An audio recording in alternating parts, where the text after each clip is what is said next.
Korea trades at a discount, and there are a couple of components to that.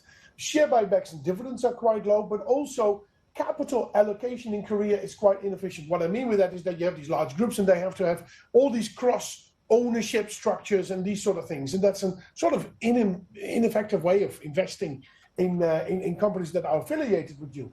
You want to try to break that up. The dividend payments and the share buybacks is something that can be easily implemented. We've seen some companies starting to increase dividend payments, doing more share buybacks. So that's a positive start. And we need to see more of that. So far, it's not been a hell of a lot yet. So we need to see more of that coming through over the next 12 months or so.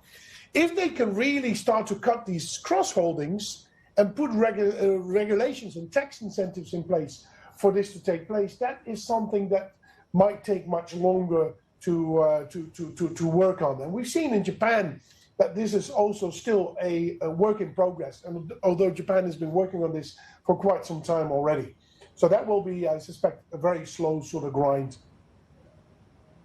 Yeah, many say Japan, it took 10 years, but South Korea will take less than that. And of course, cautious optimism is how I describe the street's view at the moment. But perhaps this is going to really bring in the national team, perhaps the domestic pension funds. How much of a liquidity flow do you expect from pension funds? Is that going to be a main driver, perhaps to entice some of the foreign investors and watchers?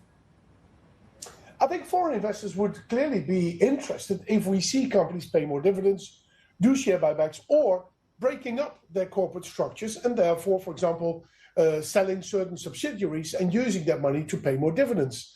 So that would definitely be interesting. And from, I suspect, local investors as well. Now, the biggest investor in Korean equities is the Korean pension fund, the National Pension Service, NPS, in Korea. Yeah, I suspect they would be quite happy with that as well. They have their own sort of pension liabilities, people that they have to pay. So if the Korean market valuations could go up and they get more dividends, I suspect they would be quite interested in this as well. What we've seen in Japan, as you rightly pointed out, that the pension funds have come behind that new sort of index, and they've said, we will track this index. Now, because you have the indexes are very often driven by larger companies. So if your larger companies are included, the performance of these indexes is not materially different, at least in Japan, over the existing indices. But at least you're giving a signal out there, hey, these are companies that we think have good corporate governance or are having plans to improve these sort of things. And in Japan, clearly we've seen that companies wanted to be included in that index, and the number 38 or 39 that were excluded from that index of 40 initially felt that they needed to work on dividend payments and share buybacks and these sort of things in order to try to get back into that. So that's the way you stimulate that sort of behavior. But you're right, it's the domestic investors that need to come behind this idea.